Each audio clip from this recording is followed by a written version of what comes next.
చదవబడినటువంటి లేఖన భాగం, మీరు ఆనందపడి రక్షణకు ఆధారమగు బావులలో నుండి నీళ్లను చేదుకొనెదరు అని వ్రాయబడినది. ఈ ప్రపంచంలో నీళ్లు నివసించే చోటు మూడు చోట్లు. ఒకటి, బావిలో నీళ్లుంటాయి. 2, పారే నదిలో నీళ్లుంటాయి. 3, నింపుకోగలిగే సముద్రములో నీళ్లుంటాయి. సముద్రం నిరంతరము నీళ్లుంటాయి, నదులు ప్రవహిస్తాయి. బావి ఉన్న చోటే కదలకుండా స్థిరముగా ఉంటూ నీళ్లు ఎదుగుతాయి, అనగా పైకి లేస్తాయి. ఇక చెరువులు అంటారా, కొన్ని కాలాల్లో అవి ఎండిపోతుంటాయి. అలాగే కొన్ని కాలవలు వేసవి కాలంలో కట్టివేయబడతాయి, ఆగిపోతాయి, ప్రవహించాలి. జీవనది అనేది 365 రోజులు ప్రవహిస్తూనే ఉంటాయి. ఇక సముద్రం అంటారా, నిరంతరం నదులు వెళ్ళి సముద్రంలో పడతాయి, సముద్రం నింపుకునే ఉంటుంది. ఇక బావి అంటారా, కొత్తగా ఒక ఊరు ప్రారంభించాలన్నప్పుడు, ఇప్పటి కాలం కాదు కానీ ఇప్పుడైతే గవర్నమెంట్ వారి ద్వారా ట్యాప్ కొళాయిలు మనకు వచ్చేసినాయి. చక్కగా నీళ్లు మన ఇంట్లోకి వచ్చేస్తాయి. లేదా ఒక బోరు త్రవ్విస్తే, స్విచ్ చేస్తే మోటార్ ద్వారా ఎనీ టైం మనకు నీళ్లు రాగలుగుతాయి. అది ఇప్పటి కాలం మాట. దాదాపు వందలాది సంవత్సరాలకు పూర్వం వెళితే పశువుల మంద చాలా విస్తారంగా ఉన్నప్పుడు ఆ పశువులకు నీళ్లు పెట్టాలి. కాబట్టి వారికి నది చాలా దూరంగా ఉండొచ్చు. కాబట్టి ఉన్న చోటనే వారు బావిని తవ్వించుకునే ప్రయత్నాలు చేస్తారు. బావిని తవ్వటానికి రోజులతో అయిపోయే పని కాదు. దాదాపు నెలల వారీగా, వీలైతే సంవత్సరాలు కూడా దాటచ్చు. అది 50 అడుగుల, 100 అడుగుల, 150 అడుగుల, 200 అడుగుల లోతు వరకు త్రవ్వుతారు. యేసుక్రీస్తు ప్రభు వారి కాలములో మనం గమనిస్తే చూడండి, యోహాను సువార్త 4వ అధ్యాయం చదివితే, సుకారు అనబడిన ఊరిలో సమరయ స్త్రీ ఒక ఆమె ప్రభువుకు పరిచయం అవటం, అక్కడ ఒక బావి ఉంటుంది. ఆ బావి బహులోతైనది అనేటువంటి మాట 5వ వచనం, 4:5. యాకోబు కుమారులకు యోసేపునకు ఇచ్చిన ఈ భూమి దగ్గర ఉన్న సమరయలో సుకారు అను ఒక ఊరికి వచ్చాను. అక్కడ యాకోబు బావి ఒకటి ఉండెను గనుక యేసు ప్రయాణం వలన అలసియున్న రీతినే ఆ బావి యొద్దకు వచ్చి కూర్చుండెను. చాలు చాలు చాలు. యాకోబు ఎప్పటివాడు? దాదాపు యేసు ప్రభు వారికి అబ్రహాము 2000 సంవత్సరాల నాటివాడు. అతను మనవడే కదా. అంటే మనం అనుకుందాం 2000 సంవత్సరాలు నాటివాడు. అంటే యేసుక్రీస్తు ప్రభుకి పూర్వము యాకోబు తన కుమారులకు పశువులకు త్రవ్వించిన సమరయ ప్రాంతములో ఒక బావి ఉండెను. అది యేసు ప్రభు వారి కాలం వరకు అది తెరవబడే ఉంది. యేసు ప్రభు వారి కాలం వరకు దాని నీళ్లు చేదుకుంటూనే ఉన్నారు. యాత్రికులు కావచ్చు, స్థానికులు కావచ్చు, పశువులు కావచ్చు, వాటికి ఆ బావి నీళ్లు పెడుతూనే ఉన్నారు. అవి సేద తీర్చబడుతూనే ఉంటున్నవి. ఇప్పటికీ యేసు ప్రభు చనిపోయి పరలోకానికి వెళ్ళి మరొక 2000 సంవత్సరాలు అయింది. ఈ రోజు వరకు కూడా బావి అట్లాగునే ఉంది. యాత్రికులు ఈ ప్రాంతాలను సందర్శించటానికి వెళ్ళొచ్చినప్పుడల్లా ఈ సుకారు అనబడిన సమరయ ప్రాంతంలో ఉన్న ఈ బావిని కూడా దర్శించి చూసొచ్చినప్పుడు ఈ బావి నీళ్లు ఎప్పటికీ ఉబ్బుకుచూనే ఉంటున్నవి. ఎంత ఆశ్చర్యం! అంటే రమారమి ఇప్పటికీ 4000 సంవత్సరాల బావి.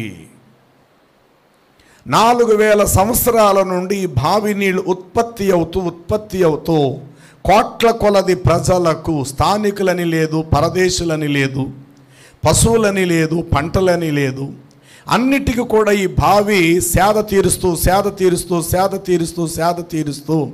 ఈ రోజు వరకు కూడా ఈ బావి నిలకడగా స్థిరముగా నిలిచి ఉంది. అంటే ఈ బావి ఆ రోజులలో తవ్వించటానికి ఎంత ప్రయాసపడి ఉంటారు? చాలా ప్రయాసపడి ఉంటారు. నీళ్ళు అనేవి పైకి రావాలంటే మొదట వారు అగాధానికి దిగాలి. అనగా దానిని త్రవ్వుకుంటూ కిందకి దిగాలి.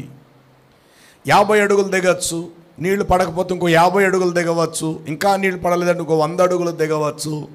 అంటే రమారమి 200 అడుగుల లోతు నీళ్లుగా బావిని త్రవితే ఎక్కడో అడుగున నీటి ఊటలు జలములు కాస్త ఊరచ్చు.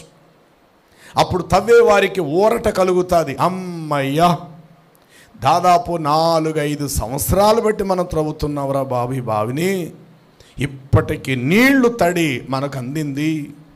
అలాగ చూసరికి ఆ నీళ్లు కాస్త బెత్తుడంతగా లేచినవి, అలా చూస్తుండగా జానడంత ఎత్తుగా లేచినవి, అలా చూస్తుంటుండగా మోకాళ్ళంత ఎత్తుగా నీళ్లు లేచినవి. వారం పోయేసరికి 10 అడుగులు లేచినవి. నెల రోజులు అయ్యేసరికి బావి సగం వరకు నీళ్లు లేచినవి.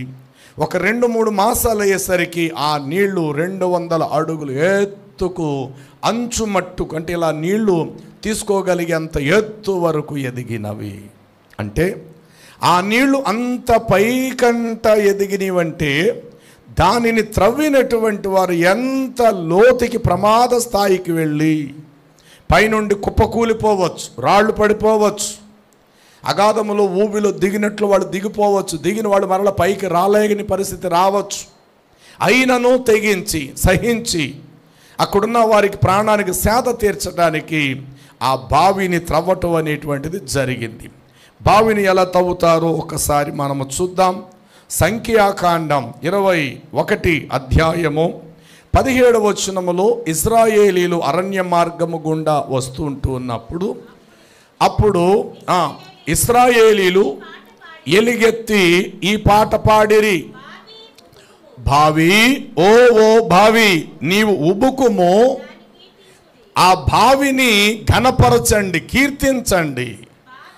బావి ఏలికలు దానిని త్రవ్విరి, తమ అధికార దండముల చేతను బలము కలిగిన సూదిగా ఉన్న కొనమూలు కలిగిన కర్రల చేతను, లేక మన భాషలో గుణపముల చేతను దానిని అధికారులు త్రవ్విరి. చాలు చాలు చాలు. అంటే ఓ బావి ఉబుకుము, నీళ్లు పైకంటా లెమ్ము, అలాగే నువ్వు నిలిచి ఉండద్దు, పైకంటా లెమ్ము. అధికారులు నీ వద్దకు వచ్చి నిన్ను త్రవగా త్రవగా త్రవగా త్రవగా బావి ఉబుకుము, నీళ్లు పైకి లెమ్ము. ఎంతకాలం నువ్వు అట్టడుగు స్థితిలో ఉంటావు? 100 కొలది అడుగులు మేము తవ్వుకుంటూ వెళ్ళామే. నువ్వు ఉబుకకపోతే, నీళ్లు పైకి రాకపోతే త్రవ్విన వారి ప్రయాస వ్యర్థమే కదా. నీళ్ళు అనబడి నువ్వు పైకంటావు, నువ్వు రాకపోతే ఇన్ని పనిముట్లు పట్టి ఆయుధాలు పట్టుకొని నేను త్రవ్వటం వృధాయే కదా. ఇంత లోతుగా నేను త్రవ్వినప్పటికీ నువ్వు నీళ్లు ఉబకకపోతే, ఈ పట్టణానికి నీళ్లు లేకపోతే శాపగ్రస్తమైన పాడుబడిన పట్టణమే కదా. నీళ్లు నువ్వు ఉబకపోతే ఇక్కడ పంటలు ఎండిపోతాయి కదా. నీళ్లు నువ్వు ఉబకకపోతే ఇక్కడున్న ప్రజలకు సేద తీర్చే అవకాశమే ఉండదు కదా. కాబట్టి ఓ బావి ఉబుకుము. చెప్పండి, బావి ఉబుకుము, ఓ బావి ఉబుకుము. అధికారులు రాజదండము బలముల చేత, కర్రల చేత, గుణపముల చేత దానిని బహులోతుగా త్రవ్విరి. ఏమండి, త్రవ్వినప్పుడు వీళ్ళు చెమట కార్చాలి. త్రవ్విన తర్వాత నీళ్లు ఊరితే వీళ్ళు చెమట సేద తీరుతుంది. నా మాట అర్థమైందా? త్రవ్వేటప్పుడు వీళ్ళు చెమట కార్చాలి, నీళ్లు కార్చాలి వీళ్ళు. అదే బావి ఉబికిన తర్వాత వీళ్ళ దేహములని శుభ్రం కడగలుగుతుంది ఆ బావి నీళ్లు. ఎంత అద్భుతము! బావి ఉన్న చోటే ఉంటుంది, కదలదు, ప్రయాణము చేయదు. ఉన్న చోట నిలకడగా ఉంటుంది, కానీ ఉన్న చోటే ఉంటూ స్థిరముగా అది ఎదగటం అనేది ప్రయత్నం చేస్తుంది. నెంబర్ 1, సంఘం బావి యొక్క తొలి అనుభవంలోకి రావాలి. సంఘం బావి యొక్క అనుభవం వలె ఎదిగే ప్రయత్నము చేయాలి. కడుపులో భార్యాభర్తల కలయిక ద్వారా తండ్రి నుండి ఒక వీర్యకణము తల్లి అండాశయములోకి గర్భములోకి వెళ్ళి 9 మాసాల గర్భాశయములో పిండోత్పత్తి అయి దాదాపు 9-10 నెలలు గడిచిన తర్వాత అన్ని అవయవాలు సంపూర్ణ దశ పొంది తల్లి గర్భాశయముల నుండి బిడ్డ బయటకు వస్తాడు. సైజు ప్రకారం చేతులు ఎంతవరకు ఎదగాలో అంతవరకు ఎదగాలి, బ్రెయిన్ ఎంతవరకు ఎదగాలో అంతవరకు, గుండె, ఊపిరితిత్తులు, కిడ్నీస్, అలాగే కండరాలు, నరాళ్ళు, కాళ్ళు, చేతులు మొదలగా అన్నీ కూడా వాటి మోతాదు ప్రకారం ఆ 9 లేక 10 మాసాలు తల్లి ప్రసవించే సమయం వచ్చేసరికి తల్లి గర్భములు సంపూర్ణముగా బిడ్డ ఎదగాలి. స్కానింగ్ రిపోర్ట్ చేయించుకోవడానికి 2వ నెలలో వెళ్ళింది ఆ తల్లి. అమ్మ బేబీ వండర్ఫుల్, చాలా బాగున్నది అన్నారు. 4 నెలలు వెళ్ళారు, అప్పుడు అదే సైజు ఉంది. 6వ మాసం వెళ్ళారు, అప్పుడు అదే సైజు. 7వ మాసం వెళ్ళారు, అప్పుడు అదే సైజు. 8వ మాసం వెళ్ళారు, అప్పుడు అదే సైజు. ఆమె భర్తను బయటికి తీసుకెళ్ళారు. మీతో విషయం మాట్లాడాలి. చెప్పండి సార్ ఏంటి? ఏమీ లేదు, దాదాపు 8 మాసాలు వచ్చేసింది మీ భార్యకి. కానీ మేము ప్రారంభంలో స్కానింగ్ రిపోర్ట్ చేసినప్పుడు ఆ బిడ్డ సైజు ఎంత ఉన్నదో ఇప్పుడు కూడా అదే సైజు ఉన్నది. చేతులు ఎదగలేదు, కాళ్ళు ఎదగలేదు, వన్ సైడ్ ఎముకలు ఎదిగాయి, ఒకవైపు ఎముకలే లేవు. ఒక కన్ను ఉంది, ఒక కన్నే లేదు. ఒక కాలు ఉంది, ఒక కాలే లేదు. ఒక చెయ్యి ఉంది, ఒక చెయ్యి ఎదగలేదు. ఏం చేయమంటారు అని ఒకవేళ ఆ బిడ్డకు రక్తము పంచిపెట్టినటువంటి తండ్రినే గనుక అడిగితే మొదట అతడు కుప్పకూలిపోతాడు. సరే సరే ఏదో ఒక విధంగా మా మిస్సెస్ చెప్తాను నేను, ఏమీ లేదు, అర్జెంటుగా తీసేయాలి, అబార్షన్ చేసేయాలి, ఆ బిడ్డ ఉంటే ప్రమాదం. ఒకవేళ బ్రతికించే ప్రయత్నం చేసిన చాలా డబ్బు ఖర్చు అవుతుంది. జీవితకాలం అంతా మంచానికే వాడు పరిమితము. లక్షల రూపాయలు మీరు ఖర్చు పెట్టాలి. 2 మనుషులు ఎప్పుడు వాడికి సేవ చేస్తూనే ఉండాలి. ఆలోచించుకోండి అని అన్నప్పుడు భార్యను తీసుకెళ్ళంటాడు. ఏమండి ఏదో మీతో మాట్లాడారు డాక్టర్ గారు, ఏమన్నారు, ఆ డేట్ ఎప్పుడు ఇచ్చారు నాకు, బేబీ బాగున్నదట అన్నప్పుడు ఏం మాట్లాడలేడు భర్త. మెల్లిగా చెప్తాడు, ఏమీ లేదే, మనకు పెళ్ళయి 15 ఏళ్ళు అయింది, రాక ఇదే తొలిసారి గర్భం నువ్వు ధరించావు. కాకపోతే డాక్టర్ మాత్రం ఒక విషయం చెప్పేశారు, అదేమిటంటే నీ కడుపులో బేబీ ఎదగలేదు. మనం 2వ నెలలో వెళ్ళినప్పుడు ఎలా ఉందో, 4వ నెలలో వెళ్ళినప్పుడు ఎలా ఉన్నదో, 6వ నెలలో వెళ్ళినప్పుడు ఎలా, 8వ నెల, ఇప్పుడు 9వ నెలలో కూడా అదే పరిస్థితి అట. వన్ సైడ్ ఎముకలు ఉన్నాయట, ఒకవైపు ఎముకలు ఎదగలేదట. బ్రెయిన్ ఎదిగిందట, చిన్న మెదడు ఎదగలేదట. కాబట్టి ఏం చేద్దాం, అదేంటండి ఏం చేద్దామంటే, అలాంటి బిడ్డ మనకి ఎందుకండి, పోలేండి గుడ్రాలన్న మాట ఉంది కాబట్టి జీవితకాలం అంతా గుడ్రాలుగానే నేను బ్రతుకుతాను తప్ప అలాంటి బిడ్డను ఎదురుగుంట పెట్టుకొని ఏం సుఖంగా మనం బ్రతుకుతామండి. 2 వెనక్కి వెళ్ళి నేను అబార్షన్ చేసుకుంటాను, తొందరపడక మరొకసారి చూద్దాం. మరలాసారి వెళ్ళారు, ఓ 10 రోజులు పోయిన తర్వాత అప్పుడు కూడా అదే పరిస్థితి. అప్పుడు చెప్పారు, సార్ ఇంకా బిడ్డ మాకు అక్కర్లేదు సార్, తీసేసేయండి. కారణం ఏమిటి? నేను మిమ్మల్ని అడుగుతున్న సమాధానం చెప్పాలి. కారణం ఏమిటి? తల్లి యొక్క గర్భాశయములో ఆ శిశువు యొక్క పిండోత్పత్తి ఉత్పత్తి కాలేదు. మరి తల్లి గర్భములో 9-10 మాసాలు ఎంతో జాగ్రత్తలు తీసుకున్నప్పటికీ ఆ తల్లి గర్భములో శిశువు ఎదగకపోతే ఆ తల్లిదండ్రులకు ఏమైనా సంతోషమా? అట్టివాణ్ణి కని ఏం ఉద్ధరిస్తాడు వాడు? అట్టివాణ్ణి కని ఆ తల్లిదండ్రులు ఏమాత్రం ఆనందించగలుగుతారు చెప్పాలి? ఏం ప్రయోజనం? వాడు జీవితకాలం అంతా మంచానికే పరిమితం. అలాగే త్రవ్వుకుంటూ వెళుతున్నారు. బావి 50 అడుగులు తవ్వారు, 100 అడుగులు తవ్వారు, 150 త్రవ్వారు, 200 త్రవ్వారు, నీటి చుక్క ఒక్కటి పైకలా లేవలేదు. ఏం ప్రయోజనం చెప్పాలి? ఏం ప్రయోజనం? అప్పటికి 2 చచ్చిపోయారు కూడా ఆ బావి తవ్వే టైంలో. ప్రయోజనం లేదు. ఇక అందరూ ఒక నిర్ణయానికి వచ్చారు, సార్ ఇక ఆపేయండి సార్, ఆపేయండి, వద్దండి, దానికి అంతటితో ఆపేయండి, వేరే చోట త్రవ్వుదాం, నీళ్లు పడే చోట. ఇది వద్దు సార్. అప్పుడు ఏం చేస్తారు? బావిని మరలా పూడ్చే ప్రయత్నం చేస్తారు. ఏం చేస్తారట? బావిని పూడ్చి చేస్తారు. దేంతో పూడ్చి చేస్తారు? ఇళ్లల్లో ఊడ్చిన చెప్పాలి చెత్త చెదారం ఇదంతా తెచ్చి ఏం చేస్తారు? బావిలో. అదే బావి నీళ్ళు ఇస్తే, అదే బావి నీళ్లు పైకంట ఉత్పత్తి అయి ఉంటే కనీసం ఎవరైనా ఒక చిన్న చెత్త అందులో వేయడానికి ఇష్టపడతారా? నో. 10 మందికి దాహం తీర్చే ప్రయోజనకరమైన బావి. ఎవడొచ్చి అందులో చెత్త చెదారం వేస్తాడు? అది ఖాళీ బావిగా, వ్యర్థమైనదిగా, ప్రయోజనం లేదుగా, దాహము తీర్చేదిగా లేకపోతే గనుక వీలైతే మన నోట్లో ఉన్న ఉమ్ము కూడా వేస్తాం వీళ్ళందులో. చిప్పు అన్నట్టుగా మనమే ఆ నోటి నుండి వచ్చి ఉమ్ము వేస్తాం. ఎవరైనా అడ్రస్ చెప్పాలంటే, అయ్యా మా ఊళ్ళో పాడుబడిన బావి ఒకటి ఉంది, ఆ పక్క వీధిలో ఎదురుగుంటా వీధిలోంచి వస్తే మా ఇల్లు మీకు కనబడుతుంది, ఆ ఊరు మీరు బస్సు దిగి ఇక్కడ పాడుబడిన బావి అటు ఎక్కడండి అంటే ఒక సెంటర్ ఉన్నది, ఆ సెంటర్ పేరు ఏం పేరట చెప్పాలి? పాడుబడిన. ఎందుకు ఆ మాట పెట్టారు? ఎందుకు ఆ మాట పెట్టారు? పాడుబడిన ఇల్లు. కొన్ని సందర్భాలు ఆడతాం. కారణం ఏంటి? ఇల్లు ఉంది కానీ ఇంట్లో ఉండవలసిన మనుషులు ఆ ఇంట్లో లేరు. అప్పుడు ఆ ఇంటిని ఏమంటాము? పాడుబడిన బంగ్లా, పాడుబడిన ఇల్లు. మరి బావిలో ఏముండాలి? నీళ్లు ఉండాలి. అంత లోతుగా త్రవ్వారు. మరి నీళ్ళు లేనప్పుడు దానికి మాత్రం ఏం పేరు పెడతారు? పాడుబడిన బావి.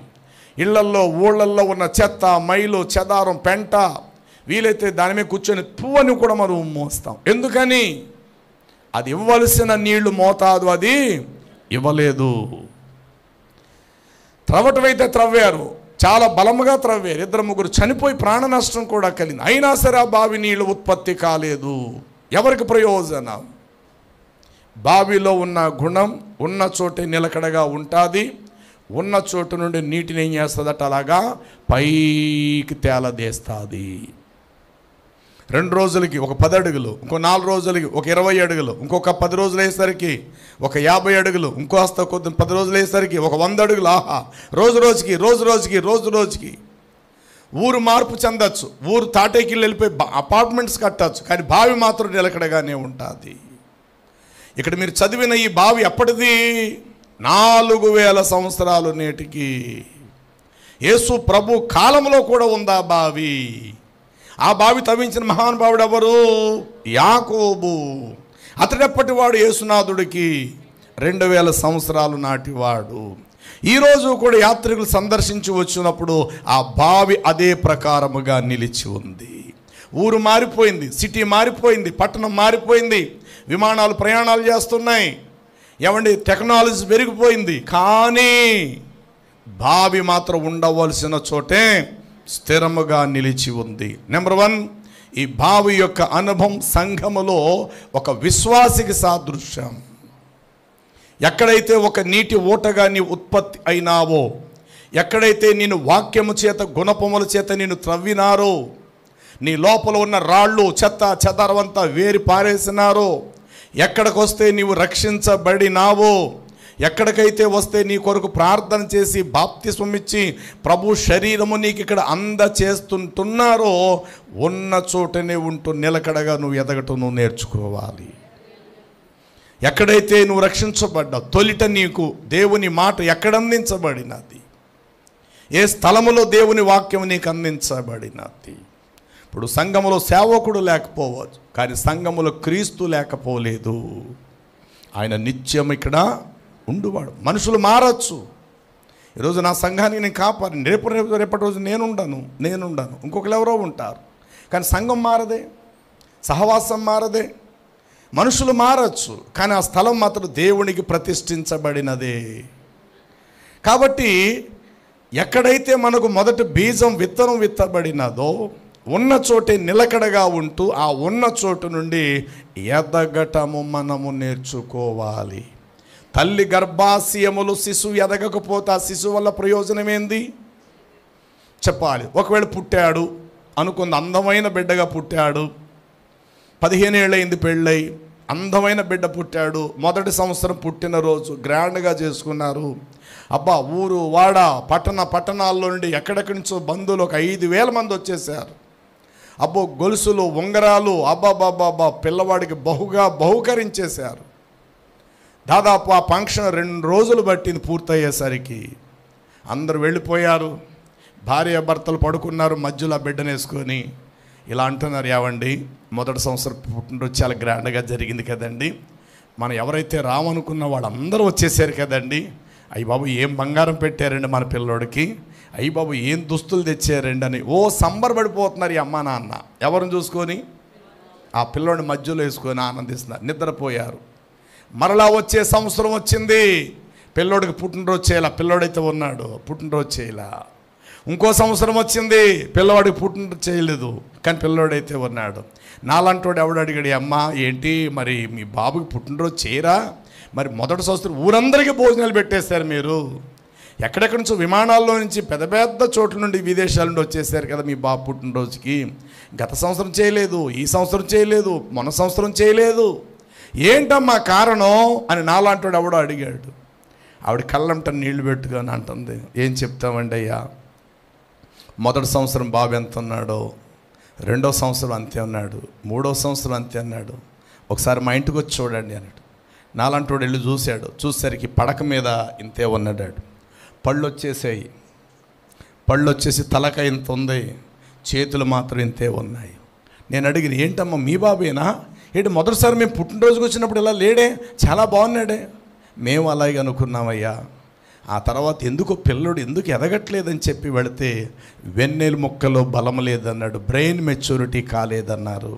కాబట్టి చనిపోయే వరకు పిల్లవాడు ఇంతే సైజు ఉంటాడని చెప్పారండి. ఏమంటే ఇప్పుడు అలాంటి కొడుకుని కని ఏ సంబరానికి వెళ్ళగలుగుతారు వీళ్ళు? ఏ ఫంక్షన్కి తీసుకెళ్తారు వాడిని? ఏ ఆనందంగా నవ్వు ముఖం పెట్టుకుని తల్లిదండ్రుల మధ్యలో ఆ బిడ్డను చేపట్టుకొని నడిపించి ఎక్కడ తీసుకెళ్తారు చెప్పండి? ఏ శుభకార్యానికి కూడా వారు వెళ్ళలేరు. కారణం ఏంటి చెప్పండి? ఎదగలేదని చెప్పండి, అంతే. కారణం ఏంటి? ఉన్న చోటే ఉన్నాడు కానీ వాడు సైజు ప్రకారం పైకి ఎదగలేదు. ఏం ప్రయోజనం? కాళ్ళు ఎదగలేదు, చేతులు ఎదగలేదు. పుట్టడం అయితే పుట్టేశాడు, నోరైతే ఉంది, అమ్మా అన్నమే ఆకలేస్తుంది అన్నం పెట్టవా అంటున్నాడు, కానీ మంచం నుంచి దిక్కిందకు రాలేకపోతున్నాడు. తలకే చూస్తే ఇంత అయిపోయింది, పళ్ళు వచ్చేసినాయి, ఈలోకి 20 సంవత్సరాల వయసు వచ్చింది, మీసాలు కూడా వచ్చేసినాయి వాడికి. అన్నీ కూడా మంచం మీదే కార్యక్రమాలు అవుతున్నాయి వాడికి. ప్రతిరోజు వాడి తల్లి 2 దుప్పట్లు మార్చాలి వాడి కోసం. ఇప్పుడు చెప్పండి, అలాంటి కొడుకుని కానీ ఆ తల్లిదండ్రులు ఏం సుఖపడతారు, ఏం సంతోషం చెప్పండి? అదే పిల్లవాడు 10 సంవత్సరాలు పోయిన తర్వాత, అంటే మొదట ఏ పుట్టినరోజు జరిగించారో అదే పుట్టినరోజు జరిగిన ఆ పిల్లవాడి ఇంటికి ఒక బంధువు వెళ్ళాడు. అమ్మ ఈ ఊరు వెళ్తా మీ ఇంటికి వచ్చాం, పక్క ఊరు వెళ్తా అన్నట్టు. అబ్బాయి ఏడి మీ ఆయన? ఇప్పుడే మావయ్య గారు బయటికి వెళ్ళారయ్యా అన్నట్టు. మీకు బాబో పాపో కదా, ఎప్పుడో పుట్టినరోజుకి వచ్చాను, దాదాపు 18 ఏళ్ళు ఎంత అవుతుంది? అవునండి. బాబు అండి, ఒకే బాబు. అవునా? ఏం చదువుతున్నాడు? పలానా చదువుతున్నాడు. ఉన్నాడా వాడు? ఇంట్లోనే ఉన్నాడు. మరి బాబు చూడు, బయట తాతయ్య గారు వచ్చారు, నేను చూడాలట, ఎప్పుడో నిన్ను ఎత్తుకున్నారా, ఒకసారి రారా అనేటప్పటికి వాడు గుమ్మం దగ్గర తల వంచిలాగా బయటకు వచ్చాడు. ఈ కూర్చున్న ఆయన ఒక్కసారి ఇలా చూశాడు. బాబోయ్ ఎవరండి ఇతడో? అప్పుడు మీరు ఎత్తుకున్నారు కదండి, మా అబ్బాయి అండి. అయ్యి బాబోయ్, వీళ్ళ నాన్నను కూడా దాటిపోయాడు. అయ్యి బాబోయ్, వీడికి నేను భుజం దగ్గరికి వచ్చాను. అయ్యి బాబోయ్ ఎంత ఎత్తిపోయాడు అని అంటే తల్లి దుఃఖపడుతుందా, ఆనందిస్తుందా? కదా, ఈ విషయం మనకు తెలిసిందే కదా. అబ్బా ఏ వెదిగిపోయాడమ్మా, మీ ఆయన దాటిపోయాడమ్మా, వాళ్ళ నాన్న దాటిపోయాడమ్మా, నిన్ను కూడా దాటిపోయాడమ్మా, నువ్వే భుజం దగ్గరికి వచ్చేసేవాడికి. తీరా 18 ఏళ్ళు అంటున్నావు. ఏం చదువుతావు బాబు?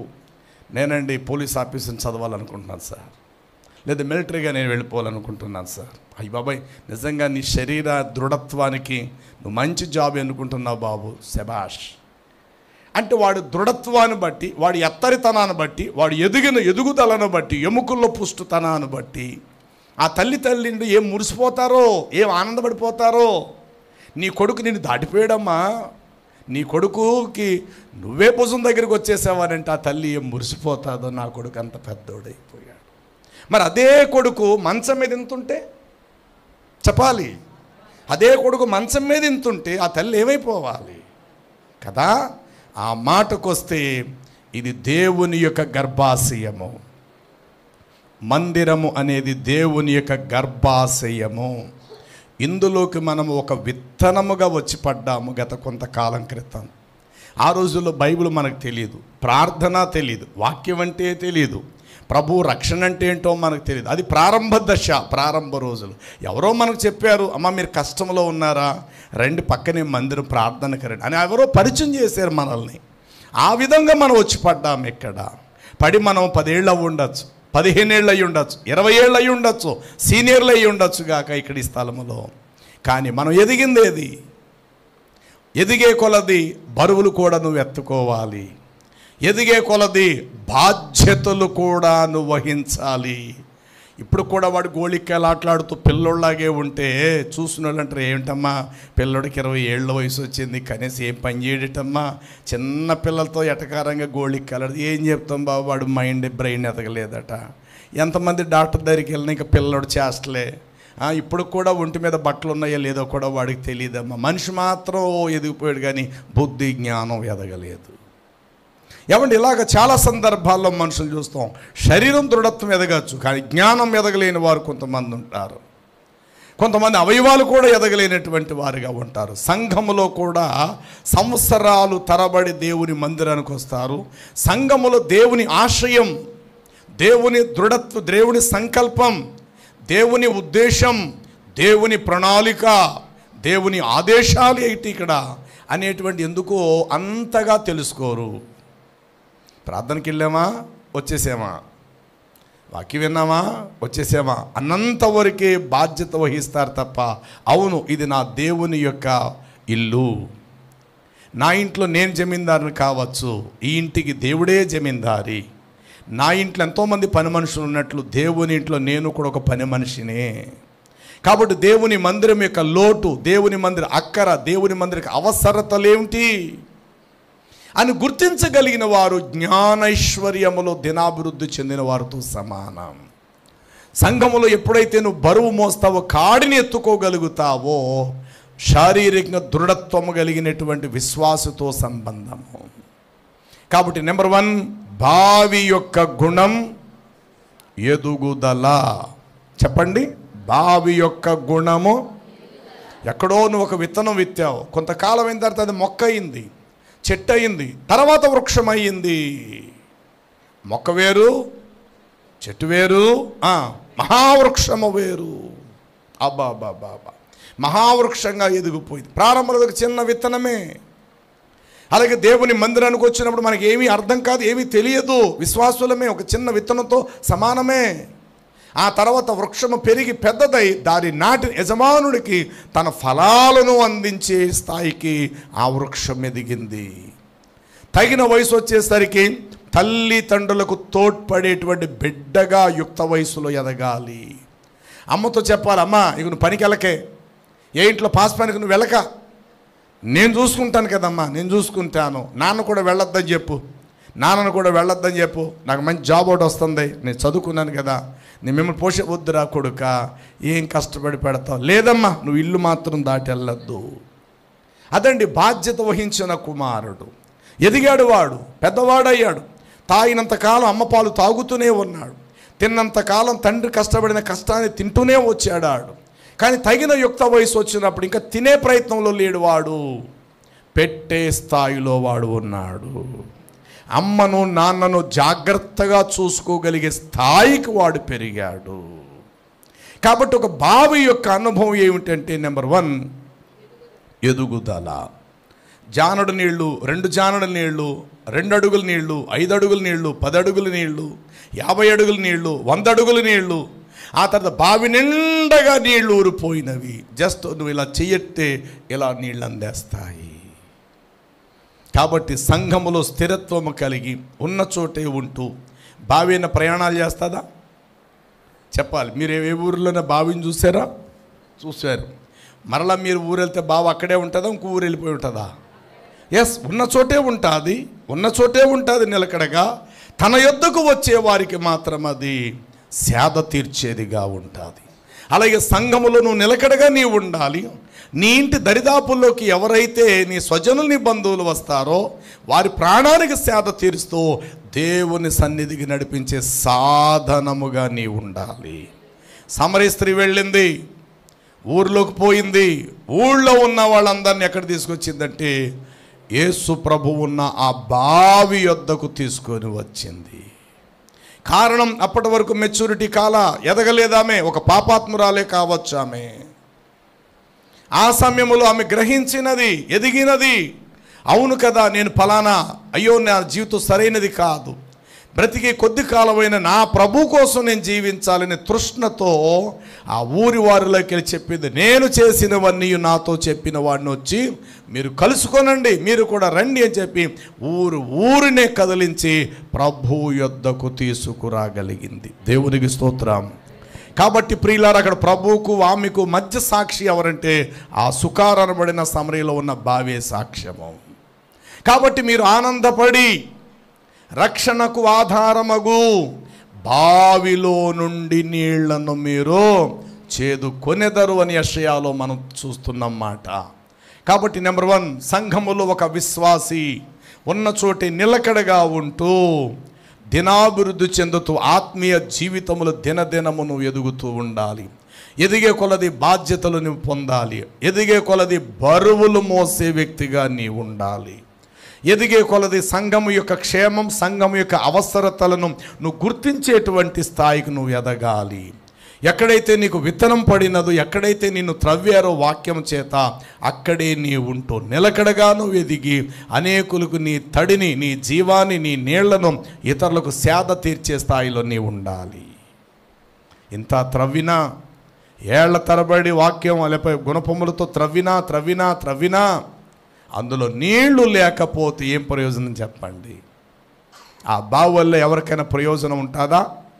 ఎఫెసీ పత్రిక 4వ అధ్యాయం 14-15 వచనములో చదివితే, కావున మనమిక పసిపిల్లలమై వంటి వారమే కాక మనుషులు మాయోపాయముల చేత వంచనతోనూ తప్పు మార్గమునకు లాగు కుయుక్తి చేతను గాలి కొట్టుకొని పోవు కల్పించబడిన ప్రతి ఉపదేశమునకు ఇటు అటు కొట్టుకొని పోవచ్చు అలల చేత ఎగరగొట్టబడిన వారమై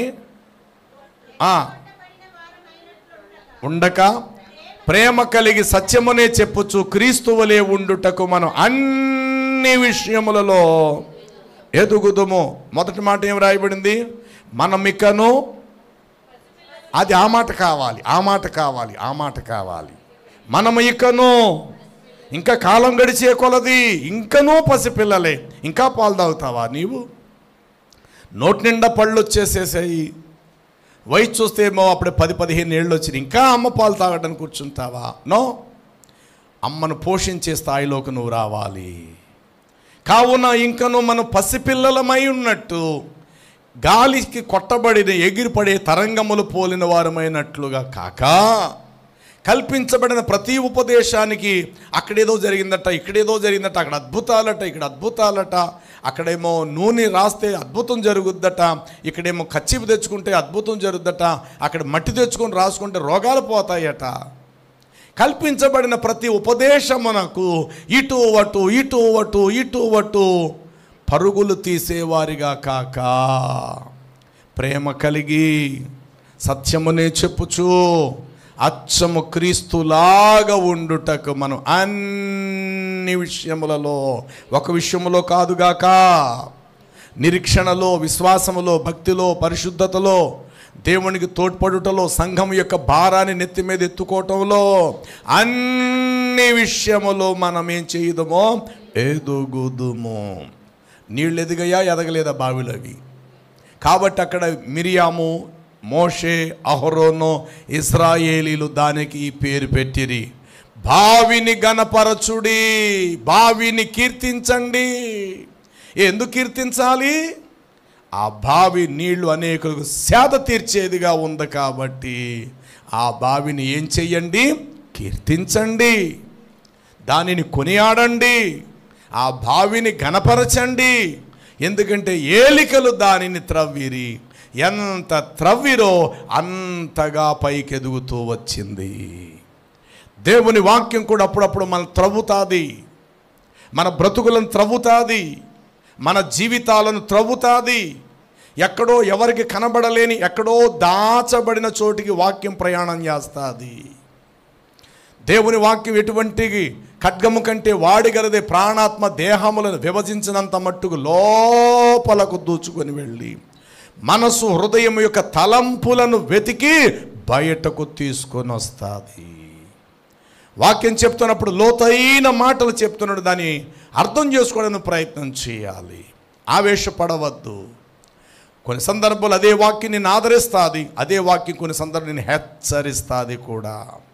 ఆదరించే టైంలో ఆదరించబడు, హెచ్చరించే సమయం వచ్చినప్పుడు సరి చేసుకోవడం ప్రయత్నం చేయి. అమ్మ చంకనెత్తుకో ఉండేటప్పుడు సంకనెత్తుకో, ఎత్తుకోవడానికి ఇష్టపడు. ఆనందంగా బాబు రారా నాన్న అన్నప్పుడు అప్పుడు ఎత్తుకో. కొన్ని సందర్భాలు నేను నడిపేస్తుంది, నడిపించే టైం వచ్చినప్పుడు నువ్వు నడవాలి. కాబట్టి దేవుని యొక్క వాక్య ప్రకారం కొన్ని సందర్భాలు నేను ఆదరిస్తుంది, అదే వాక్యము సరిగ్గా కొన్ని సందర్భాలు నిన్ను హెచ్చరిస్తుంది. ఈ అనుభవం నీకు లేదా? చాలాసార్లు వాక్యం అయిపోయిన తర్వాత వెళ్ళినప్పుడు నువ్వు అనుకోలేదా, అయ్యా ఈరోజు అచ్చం దేవుడు నాతోటి మాట్లాడాడండి, ఈరోజు నిజంగా దేవుడు మా కుటుంబం కోసం మాట్లాడాడండి, అక్కడ వాక్యం చెప్తుంటే నా కళ్ళంట నీళ్ళు ఆగలేదండి, నిజంగా మా విషయాలన్నీ దేవుడు బయట పెట్టినట్టుగానే నిజంగా మా కుటుంబం కోసం మాట్లాడాడండి, ఆ వాక్యం వింటుంటే నా కళ్ళంట నీళ్ళు ఆగలేదండి, మా వారి ఇంటికి వచ్చి చాలా ఏడ్చారు ఆ వాక్యం విని, నిజంగా ఎంత ఆదరించబడ్డామంటే సిస్టర్ చాలా ఆదరించబడ్డాం అని అంటావు. నువ్వే ఒకప్పుడు అన్నావు కూడా, నీ ప్రక్క వారికి నువ్వు చెప్పావు కూడా, ఈ వాక్యం ద్వారా దేవుడు నాతో మాట్లాడాడని. మరి అదే బైబిల్, అదే వాక్యం, అదే మనిషి, అదే స్థలం 1 సంవత్సరము 6 నెలలు పోయిన తర్వాత అదే నోటంట నేను ఖండించే మాట వస్తుంది. అప్పుడు కూడా నువ్వు అంటావు, ఇవాళండి వాక్యం చాలా బాధ కలిగిందండి మాకు, రేపు ఆదివారం నుంచి మేము మందిరం కూడా రావడానికి మాకు ఇష్టం లేదండి, మా వారి ఇంటికి వెళ్తే చాలా ఫీల్ అయ్యారండి, అయినా దేవుని వాక్యం అంటే ప్రేమతో చెప్పాలి కానండి ఇలాగా వ్రేలెత్తి చూపించినట్లుగా చెప్పటం కరెక్ట్ ఏంటండి, మేము ఇంకా మందిరం మానేద్దాం అనుకుంటున్నాం. ఏమైంది నీకు పోయే కాలం అంటే, నీ జీవితంలో ఏదో లోటుపాటుని చెప్పడం జరిగింది. నీ బ్రతుకును సరిచేసే విషయం వచ్చేసరికి సరిచేసుకోవడానికి బదులుగా దేవుని వాక్యానికి వ్యతిరేకత చెప్పటము. ఇర్మియా గ్రంథం 6వ అధ్యాయం 10వ వచనం చదివితే దేవుడు ఇర్మియాను సాక్షిగా వెళ్ళి చెప్పమంటాడు. అప్పుడు ఇర్మియా అంటాడు, చెప్పుటకు విందురని ఎవరికి వినుదురు అని చెప్పి ఎవరికి నేను వెళ్ళి సాక్ష్యము చెప్పుదును, వారు వినుటకు తమ మనస్సులను వారు సిద్ధపరుచుకొనలేకపోయిరి గనుక వారు నిజంగా వినలేకపోయిరి. కారణం, వారు యెహోవా వాక్యమందు సంతోషము లేని వారై దానిని తృణీకరించిరి. అంటే దేవుని వాక్యమందు వారికి ఏమి లేదట చెప్పాలి, సంతోషం లేదు. అదే వాక్యం కొన్ని సందర్భాలు నేను ఆదరిస్తుంది, కొన్ని సందర్భాలు నేను సరిచేయడానికి ఖండిస్తుంది. ఆ రోజు అదే వాక్యం చేత నువ్వు ఆదరించబడ్డావు, ఇంటికి వెళ్ళి అనుకున్నా మా వారు ఎంతో ఆనందించారండి, ఈరోజు దేవుడు నిజంగా మాతో మాట్లాడాడు అని అన్న నీ నోరే సంవత్సరం పోయిన తర్వాత అదే సేవకుల్లో నుండి మాట్లాడినప్పుడు దేవుడు ఈరోజు ఎందుకో కానండి సేవకులు అలా మాట్లాడడం కరెక్ట్ కదండి, అయినా అలా మాట్లాడతారేటండి సంఘంలో, తప్పు కదండి. మా వారు ఎంత ఫీల్ అయ్యారో తెలుసండి, మా పాప కూడా భోంచేయలేదండి, మా అబ్బాయి కూడా భోంచేయలేదండి, నేను కూడా భోంచేయలేదండి, మాకెందుకు ఇంకా అక్కడికి రావటానికి మాకు మనసు లేదండి. ఈ అంత మాట ఏమనేసారని నేను సరిచేయటానికి వచ్చినప్పుడు ఆ మాటను సరిచేయటానికి నువ్వు ఇష్టపడు, ప్రతి మాటను స్వాగతించటానికి నువ్వు ఇష్టపడు. యాక్సిడెంట్ అయిన తర్వాత డాక్టర్ గారి దగ్గరికి వెళ్ళినప్పుడు శుతిమెత్తగా నీకే వైద్యం చేయడు, అక్కడ గాయం అయిపోయి దెబ్బలు తగిలి రోడ్డు అంతా కొట్టుకుపోయింది, రోడ్డు మీద పడిపోయావు, తీసుకెళ్ళిన తర్వాత ఐడి మొత్తం రాసి దూత రాసి కత్తిరితో ఇలాగెలా మొత్తం అంతా చేస్తాడు, చాలా బాధగా ఉంటుంది. కానీ అలా చేయకపోతే కనుక ఏ చిన్నపాటి రజను కానీ చిన్న ఇసుక రేణువే కనుక ఉంటే దాని మీద మామూలుగా కట్టేస్తే కనుక సెప్టిక్ అయి కాలే తీసేస్తారు. ఏమాత్రం జ్ఞానం మనకుంది కదా, మనమేనా శత్రువు ఆయనకి డాక్టర్ గారికి? డాక్టర్ ముందు మునుపు మనకేనా విరోధా? ఆయన కత్తిరట్టుకొని దూదట్టుకుని ఐడిని ఇలా పామేసి ఇలాగ పామేసి ఇలా బలంగా కుట్లేసేయడానికి మనకైనా శత్రువా? నో, మన మేలు కోసమే, మన ప్రయోజనం కొరకే, మన మంచి కోసమే. కాబట్టి ఒక రోగికి వైద్యం ఎంత అవసరమో ఒక పాపికి దేవుని వాక్యం కూడా, మనుషులు పాపుల సంగతి పక్కన పెట్టండి, ప్రతి మనిషికి దేవుని వాక్యం అంతే అవసరము. కాబట్టి నెంబర్ 1, బావిలో ఉన్న తొలి గుణం ఎదుగుదల. తాను ఎదుగుతూ అనేకులకు సేద తీరుస్తుంది. ప్రేమ కలిగి సత్యమునే చెప్పుచు క్రీస్తు వలె ఉండుటకు మనం అన్ని విషయములలో ఎదుగుదుము. తల్లి గర్భాశయములు శిశువు ఎదిగినట్లు, కన్న తర్వాత బయటకు వచ్చిన తర్వాత ఆ శిశువు సంవత్సరానికి ఎదుగుతూ ఉండాలా. ఒక వయసు వచ్చినప్పుడు అతను ఆగిపోవచ్చు, ఒక 6 అడుగుల అజానుభావుడే ఆగిపోవచ్చు. ఎవరైనా బంధువు నీ ఇంటికి వస్తే చూసి ఆశ్చర్యపోవాలి, అబ్బా మీ అబ్బాయి అమ్మా ఇటు అప్పుడు ఎప్పుడో ఎత్తుకున్నాడు, అప్పుడు ఇంత ఉన్నాడమ్మా, అయ్యి బాబు ఎంత అయిపోయాడమ్మా, మీ ఆయన దాటిపోయాడమ్మా, నిన్ను దాటిపోయాడమ్మా అంటే ఆ తల్లి ఓ మురిసిపోయి ఆనందపడిపోతుంది. మరి అదే బిడ్డ మంచం మీద ఎంతుంటే ఏ తల్లిదండ్రులు కూడా ఆనందించరు. దీని వివరణయే బావి యొక్క స్వభావ సద్గుణ లక్షణం. నెంబర్ 1, సంఘములో నిలకడగా ఉంటూ ఉన్న చోటుని స్థిరత్వాన్ని కలిగి ఉంటూ ఉన్న చోటకు బావిగా మీరు ఎదగాలి. అందరూ స్తోత్రం చెప్దాం. రెండవది 3 చోట్ల నీళ్లు ఉంటాయని చెప్పాను. నెంబర్ 1 బావిలో నీళ్లుంటాయి, రెండవది నదిలో నీళ్లుంటాయి. కాలువలు అప్పుడప్పుడు కట్టేస్తారు, చెరువులు అప్పుడప్పుడు ఎండిపోతాయి, కానీ బావిలో నీళ్లుంటాయి. 2 జీవనది 365 రోజులు పారుతుంది, అందులో నీళ్లుంటాయి. 3 సముద్రములో ఎప్పుడు కూడా నీళ్లు ఉంటానే ఉంటాయి. రెండవ మాట ఏమిటంటే ఎదుగుదల, బావిగా నువ్వు ఎదగాలి. ఎదిగిన తర్వాత ఒక నీటి బిందువు యొక్క అనుభవంతో కోట్ల కొలది నీటి బిందువులు అనబడిన తోటి విశ్వాసులతో కలిసి సంఘముగా నీవు ప్రయాణము చేయాలి. చెప్పండి, సంఘముగా నీవేం చేయాలి?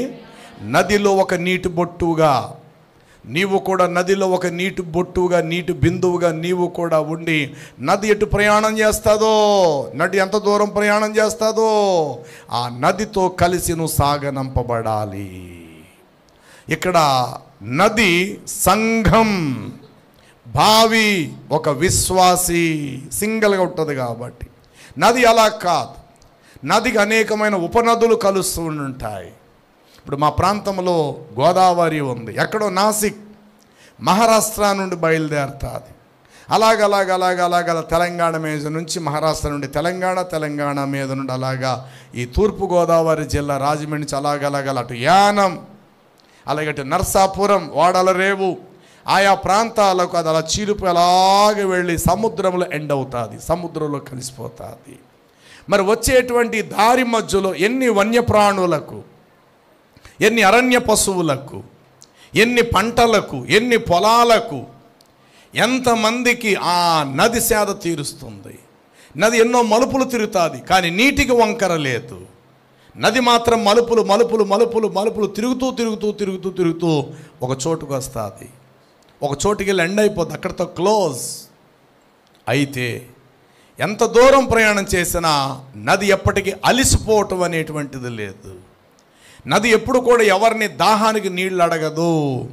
అయ్యి బాబా ఇంత దూరం ప్రయాణం చేశాను బాబా, చాలా ఎండలో వచ్చేసాను బాబా, కాస్త నాకు నీళ్ళు ఇవ్వండి అని ఎప్పుడైనా నది ఎవరినైనా నీళ్ళు అడగటం మీరు చూసారా? నది ఎప్పుడైనా ఎవరి దగ్గర ఇంటి తలుపు తట్టి, అమ్మ నేను దాహంతో వచ్చాను, నీటి కాస్త నీళ్ళు ఇవ్వండి అమ్మని ఎవరి ముఖాన్నైనా అడిగిందా నీళ్ళు ఎప్పుడైనా? నో. దాని దగ్గరికి ఎంతమంది అయినా రానివ్వండి. 104వ కీర్తనలో ఈ మాట ఇట్లా వ్రాయబడి ఉంటుంది. 104వ కీర్తన 8-12 వచనాలు. నీవు వాటికి నియమించు చోటికి అవి పోవుటకై అవి పర్వతాలు ఎక్కుతాయి, పల్లాలకు దిగుతాయి, అవి మరలి వచ్చి భూమిని అవి దాటలేని సరిహద్దులు నీవు వాటికి నియమించి ఉన్నావు. ఆయన కొండలోయలలో నీటి బుగ్గలను పుట్టించును, అవి అరణ్య ప్రాంతం మన్యములలో నుండి అవి పారును, అవి అడవి జంతువులకును దాహమిచ్చును, వాటి వలన అడవి గాడిదలు తృప్తి పొందును, వాటి నడుమన ఒడ్డున ఆకాశ పక్షులు నివాసము చేస్తాయి, కొమ్మల నడుమ ఆ పక్షులు అందంగా గూళ్ళు కట్టుకొని సేద తీర్చుకుంటాయి. ఆహా, ఎక్కడ స్టార్ట్ అయింది ఈ నది? ఎక్కడో కొండలోయలలో నీటి బొగ్గగా పుట్టినటువంటి ఓట. యేసు ప్రభు చెప్తాడు, నా యందు విశ్వాసం ఉంచేవాడు లేఖనములు చెప్పినట్లు వాణ్ణి కడుపులో జీవజలపు బొగ్గ పుట్టును. ఆహా, కాబట్టి ఆ బొగ్గ, ఆ నీటి ఓట అలా ఎదరకొచ్చే కొలది ఇంకొకటి అలా కలుస్తూ అనుసంధానం, వాటితో కలిసి పెద్ద పెద్ద నదిగా మార్పు చెంది లక్షల కోట్ల పొలాల ఎకరాల పొలాలకు అది నీరిస్తుంటుంది. పచ్చదనం, ఎన్నో పశువులు, కోట్ల కొలది వన్యప్రాణులు, అవి దుప్పులా లేకపోతే సింహాలా ఏనుగులా అని కాదుగాక, ఎన్నైనా కానివ్వండి, అడవి జంతువులు వాటిని సేద తీర్చుకుంటాయి. ఇక అంత మాత్రమే కాక ఆకాశ పక్షులు వాటి కొమ్మల నడుమ గూళ్ళు కట్టుకొని ప్రాణమునకు సేద తీర్చుకుంటాయి. నది ప్రయాణము చేసినప్పుడు నదికి ఎన్నో మలుపులు వస్తాయి. ఒక్కొక్క మలుపు జీవితంలో ఒక్కొక్క పాఠాన్ని, ఒక్కొక్క అనుభవాన్ని నేర్పిస్తాయి. ఈరోజు మన జీవితంలో శ్రమ కలిగిందంటే దాని వెనకాతల దేవుడు ఒక పాఠాన్ని మనకు నేర్పిస్తాడు. దేవుడు అన్యాయస్తుడు కాడు. దేవుడు మన పట్ల ఏది జరిగిస్తూ ఉన్నా అది ముందు భవిష్యత్తును దేవుడు గుర్తించే కార్యాచరణ దేవుడు రూపం దాలుస్తాడు.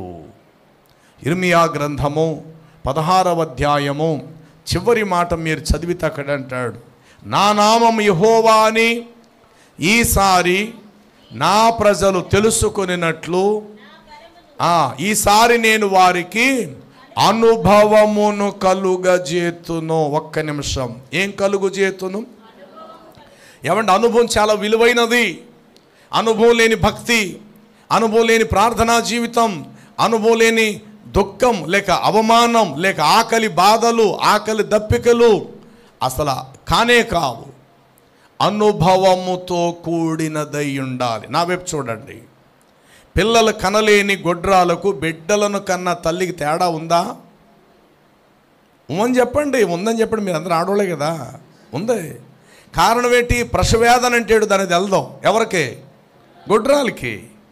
ప్రసవేదన అంటే ఏంటో తెలుసు. జన్మనిచ్చిన ప్రతి తల్లికి రక్తం కార్చటం తెలుసు, నొప్పులు పడటం తెలుసు, కేకలేసి అరుపులు అరవటం తెలుసు, చచ్చిపోయే స్థితిలో బిడ్డకు జన్మనివ్వటం తెలుసు. ఎవరికి? బిడ్డను కన్నా తల్లికి మాత్రమే. పెళ్ళైంది, ఒళ్ళంతా నగలేసుకున్నావు, కానీ జీవితంలో నువ్వు గర్భం దాల్చలేదు. నీ ముఖం నీకేం తెలుసు? అనుభవం. పాలివ్వటం నీకు తెలుసా? పేగు తెంచుకొని బిడ్డను కనటం నీకు తెలుసా? అనుభవము అనుభవమే. మా ఇంట్లో బోల్డ్ ఆస్తుంది, ఆస్తుంటే ఆవిడకి కావాలి. బిడ్డలు కన్నావో నువ్వేమన్నా? ఆ అనుభవం నీకు తెలుసా? గర్భం చీల్చబడటం నీకు తెలుసా? పేగు తెంచుకొని బిడ్డను కనటం నీకు తెలుసా? పాలు ఇవ్వటం నీకు తెలుసా? ఏం తెలుసు నీ ముఖానికి? అనుభవం. అనుభవము ప్రభు నేర్పిస్తాడు. బయట ప్రపంచంలో ఉన్నప్పుడు మనకి ఏ అనుభవాలు ఉండకపోవచ్చుగాక. కొంతమంది మద్యం సేవించడం మంచి ప్రాక్టీస్, మంచి అనుభవాలు ఉంటాయి వారికి. సిగరెట్లు కలితే రింగులు అలా వదులుతారేమో పొగ గాల్లో, అది వాళ్ళకి అనుభవాలేమో. కానీ ఈ అనుభవాలన్నింటినీ దేవుడు సమాధి చేసేసేసి ప్రభు లోనికి వచ్చిన తర్వాత నూతన పాఠాలు, నూతన అనుభవాలు నేర్పిస్తాడు. నేర్చుకోండి. ప్రభు నేర్పించేటువంటి నూతన పాఠాలు, నూతన అనుభవాలను ప్రభు నేర్పిస్తాడు. ఏమంటే నీరు ఎప్పుడైనా మలుపు తిరిగినప్పుడు మీరు గమనించండి, ఒక నది ఆ పక్కనే కొండలు ఉంటాయి. ఎక్కడి నుంచో అడవిలోంచి, అరణ్యంలోంచి పారుతున్నాం. ఆ యొక్క నీరు ఆ కొండకు రాపిడి ఇలా తగులుకుంటూ నీళ్ళు పక్క నుంచి వెళతాయి.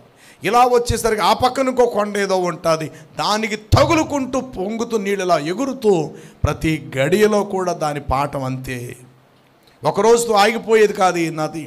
365 రోజులు ఆ రాపిడి ఆ కొండకు తగులుతూనే వెళుతూ ఉంటుంది ప్రియులారా.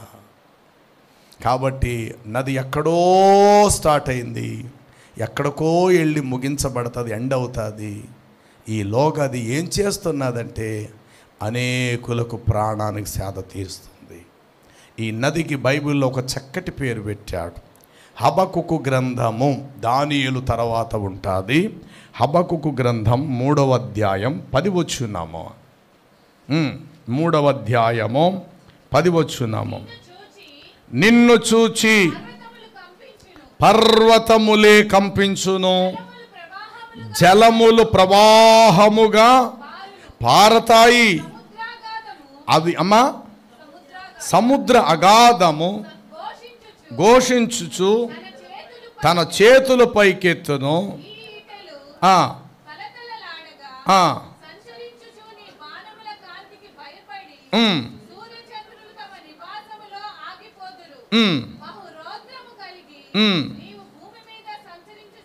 చాలండి. నెంబర్ 1 మొదటి మాట మరొక్కసారి చదువుదాము.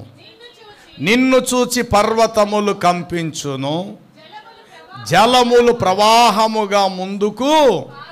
ఎస్, సంఘం పారాలి, ఆగిపోవద్దు.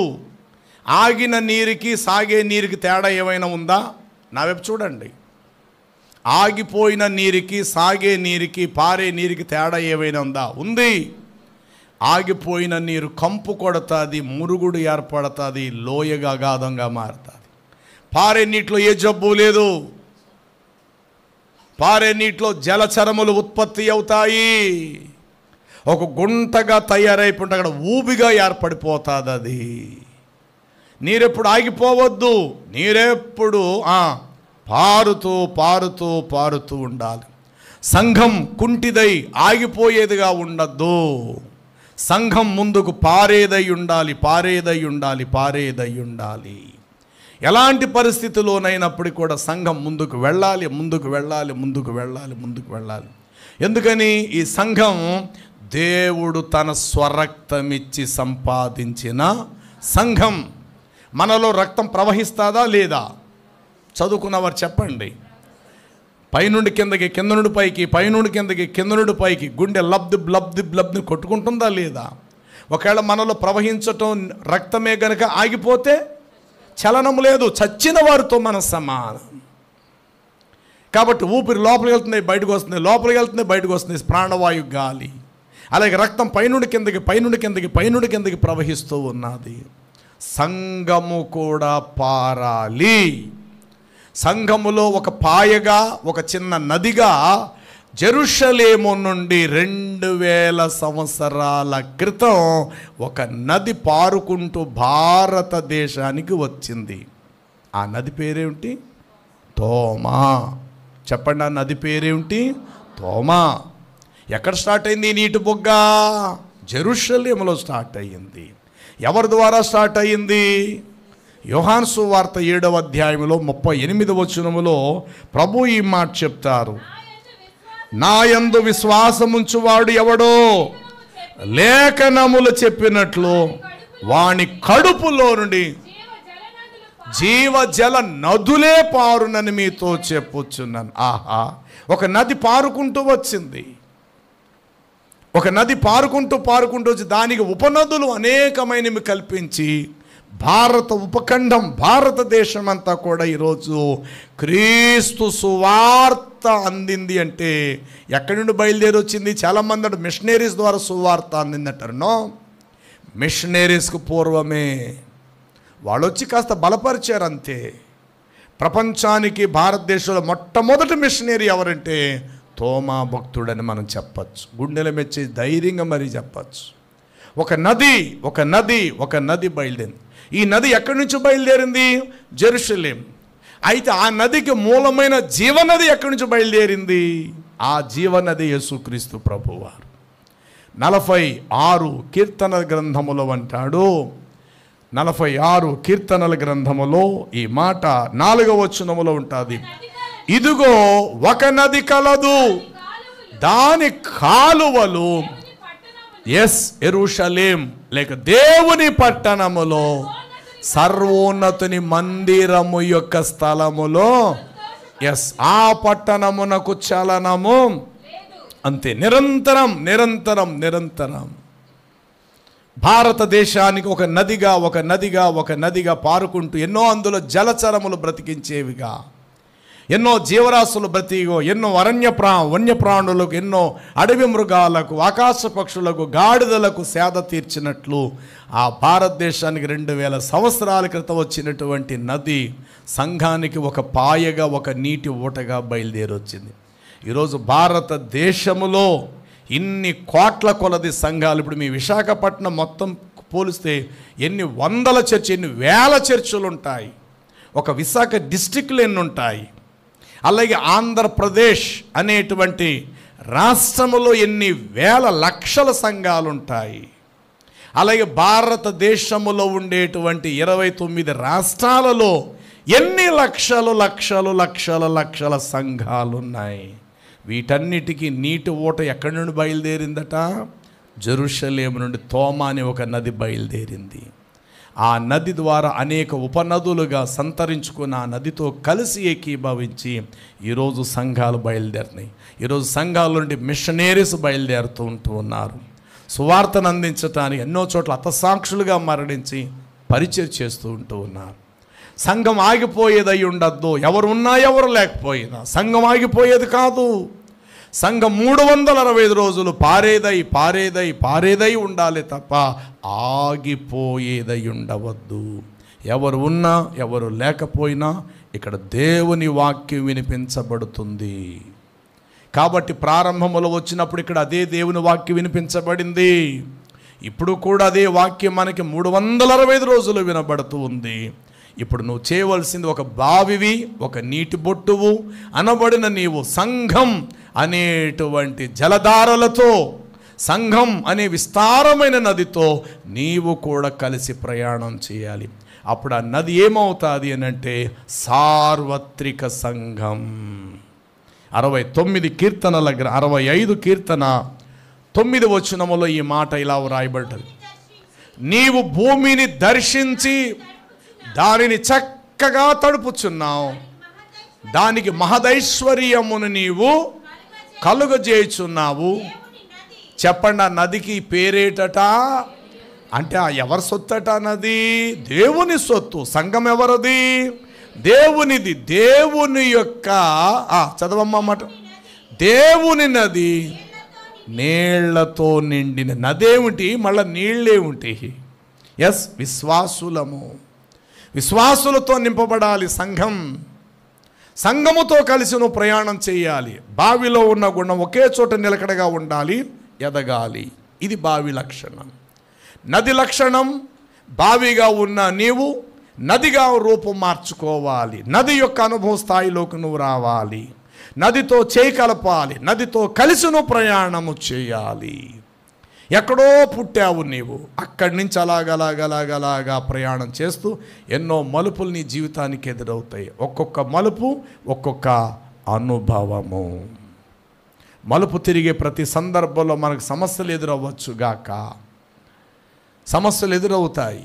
ఒక్కొక్క మలుపు.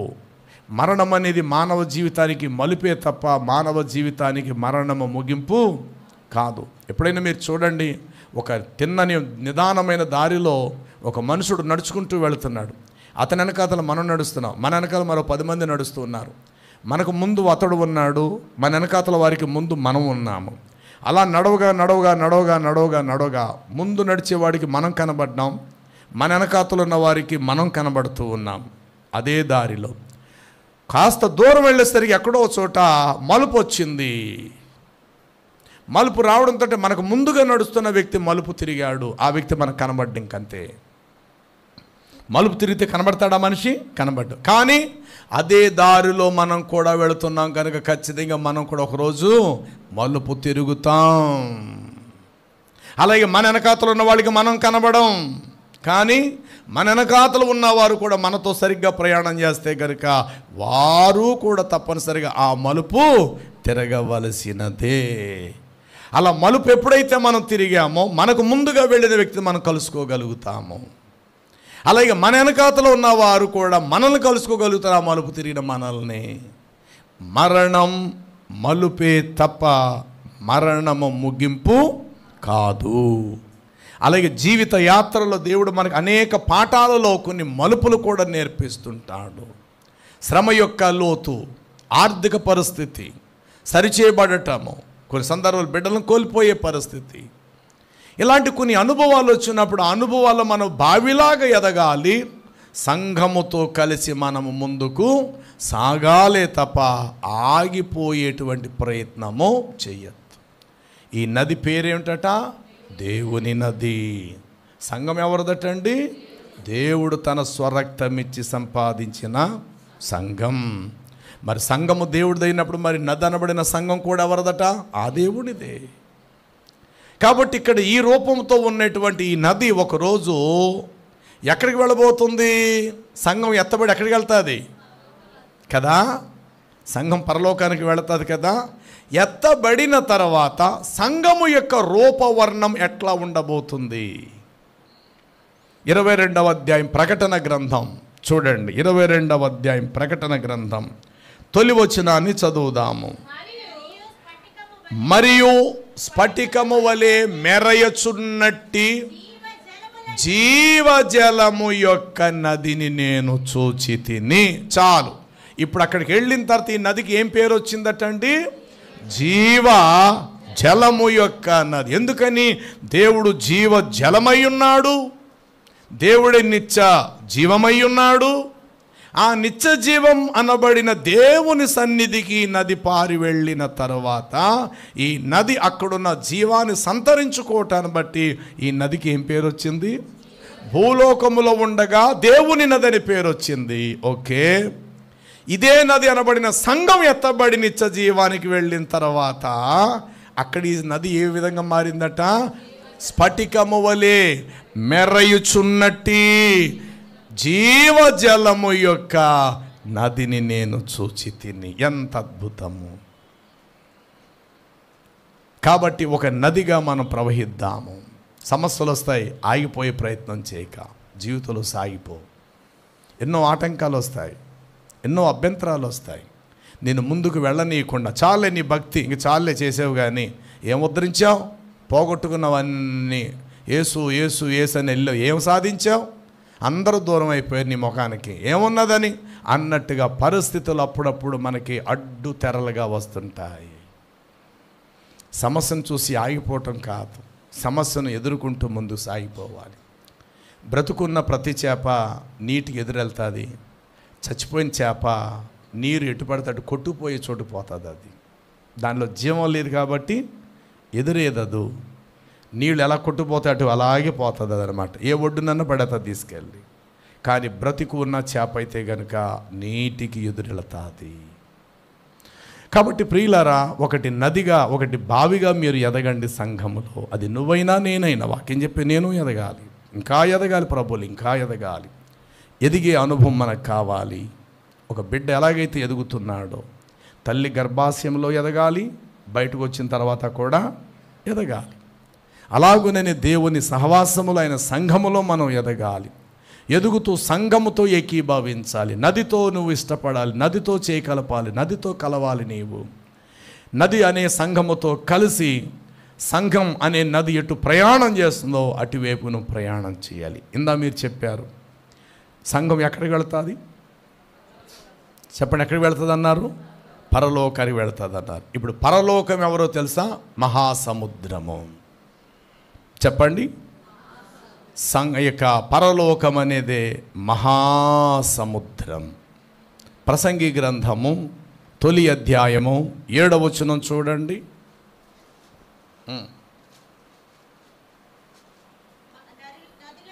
నదులన్నీయు కలిసి సముద్రము లోపడును, గాని సముద్రము మాత్రము నిండుటలేదు. కోట్ల కొలది భక్తులు పరలోకానికి వెళ్ళనివ్వండి, కానీ పరలోకాలు హౌస్ఫుల్ బోర్డు అయిపోయాడు దేవుడు.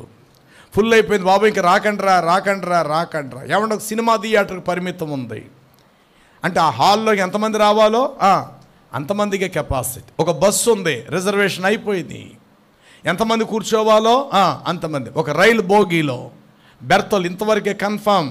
అది విమానమే కానివ్వండి గాక, అది రైలు బండే కానివ్వండి గాక, వాటికి ఒక పరిమితం ఇంతవరకే పరిమిత కెపాసిటీ, అంతకుమింద వస్తే కుదరదు. మరి పరలోకానికి అలాంటి షరతులు ఉన్నాయా? నా వైపు చూడాలి, మీరు కింద చూడొద్దు. నేను మిమ్మల్ని మీ వంక చూసి మాట్లాడదు, మీరు నా వంక చూడాలి. చెప్పాలి, పరలోకానికి పరిమితం ఉందా? దేవుడు ఎప్పుడైనా హౌస్ఫుల్ బోర్డేటికి రాకండ్రా బాబు, సువార్త ఆపేండ్రా, చెప్పకండ్రా, బోల్డ్ మంది వచ్చేస్తున్నారు లోపలికి, నాకు కుదరట్లేదు, సిరాగ్గా ఉందని అంటాడా? అంటే ఎన్ని కోట్ల మంది వెళ్ళినా పరలోకం ఇంకా ఖాళీగానే ఉంటుంది. అంటే నదులన్నీ భూమి పుట్టింది మొదలు ఇప్పటి వరకు కూడా నదులు ఎవరింటికన్నా వచ్చినాయా? వరదలు వచ్చే టైంలో కానీ ఎటు ప్రయాణం చేస్తాయి? నదుల యొక్క గురి సముద్రమే. వరదలు వచ్చే టైంలో నీళ్లు అధికమైపోయి ఆయా పొలాల్లోకి గట్లు తెగిపోయి వెళ్ళిపోతాయి. అయినా సరే అది మరల ఖాళీ అవ్వాలంటే ఎవరు పీల్చుకోవాలా నీటిని? సముద్రం లాక్కోవాలి. ఎందుకంటే నదులన్నీ కలిసి కోట్ల అమెరికాలో ఎన్నో కోట్ల సంఘాలు ఉండొచ్చు, ఆఫ్రికాలో ఎన్నో లక్షల కొలది సంఘాలు ఉండొచ్చు, భారతదేశంలో కొన్ని లక్షల కొలది యేసుప్రభు మందిరాలు సంఘాలు ఉండొచ్చు. ప్రతి మందిరంలో 10 మందో 20 మందో 50 మందో 100 మందో 1000 మందో 10,000 మందో ఉండనివ్వండి. వీళ్ళందరూ కలిసి ఎక్కడికి వెళ్తున్నారట? సముద్రంలోకి వెళ్ళి పడుతున్నారు. వీళ్ళందరూ కలిసి ఎక్కడికి వెళ్ళి పడుతున్నారంటే సముద్రంలో పడుతున్నారు. కానీ సముద్రం మాత్రము నిండుటలేదు. ఇప్పుడు సముద్రము దేనికి సాదృశ్యం? ఎస్, బావి విశ్వాసి, నది సంఘం, సముద్రము పరలోకము. ఓకేనా? కాబట్టి ఇప్పుడు సముద్రం అనేటువంటి పరలోకానికి వెళ్ళినా పరలోకం మాత్రము హౌస్ఫుల్ కాదు. 7వ అధ్యాయం చూడండి, దానియేలు గ్రంథములో ఈ 10 వచనమా 10 వచనం అనుకుంటా, ఈ మాట ఇట్లా వ్రాయబడి ఉంటుంది. అగ్ని వంటి ప్రవాహమును ఆయన యొద్ద నుండి ప్రవహించుచుండెను. ఆహా ఆహా, వేవేల వేవేల వేవేల కొలది దేవదూతలు పరిచారకులు ఉండిరి. ఇక ఆ పరలోకములో కోటాను కోట్ల కొలది మనుషులు, అబ్బా, గ్రంథములప్పుడు ఇప్పబడతాయటండి.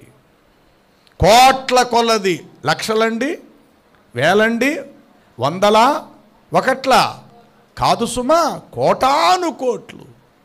ఈనాడు డినామినేషన్ పేరు చెప్పుకొని బుద్ధిహీనులు అవుతున్నారు, సేవకులు తన్నుకు చేస్తున్నారు. మా సంఘం ఎత్తబడుతుంది, మా చర్చికి వస్తే ఈడైనా బాండ్ రాయించుకు వచ్చాడంటే భూమి మీదకి ఏమన్నా మా సంఘం ఎత్తబడుతుంది, మా సంఘం ఎత్తబడుతుంది. ఎవడండి ఈడు? బాబుగడి సొత్త సంఘం? సంఘము దేవునిది. కేవలం నడిపించటానికి ఇక్కడ సేవకులు అనబడినటువంటి పరిచారకులుగా ఉన్నాము. కాబట్టి సంఘం ఎవరిదంటే దేవుడు తన స్వరక్తం ఇచ్చి సంపాదించిన సంఘం. ప్రతి సంఘము నుండి ఎవరైతే నీతిగా నడుచుకుంటారో వారిని దేవుడు అంగీకరిస్తాడు. 10వ అధ్యాయం అపోస్తల కార్యాలు 34వ వచనం చూడండి. 10వ అధ్యాయము అపోస్తల కార్యాలు 34. దేవుడు ఏమాత్రము పక్షపాతి కాడని నిజముగా గ్రహించి ఉన్నాము. ఎస్, ప్రతి జనములో ఆయనకు భయపడి నీతిగా నడుచుకొని వారిని, దట్స్ ఆల్, అంతే. ప్రతి జనము, ప్రతి డినామినేషన్, ప్రతి సంఘం, అది అమెరికా వాడు చర్చా, ఆఫ్రికా వాడు చర్చా, చైనా వాడు చర్చా, భారతీయుడు చర్చ, ఇది ముఖ్యం కాదు ఇక్కడ. భాషలతో నీకు ముఖ్యం కాదు ఇక్కడ. బైబిల్ ముద్రించే రకరకాల భాషలు కలిగిన గ్రంథాలతో మనకు ముఖ్యం కాదు. వాక్యం ఒక్కటే.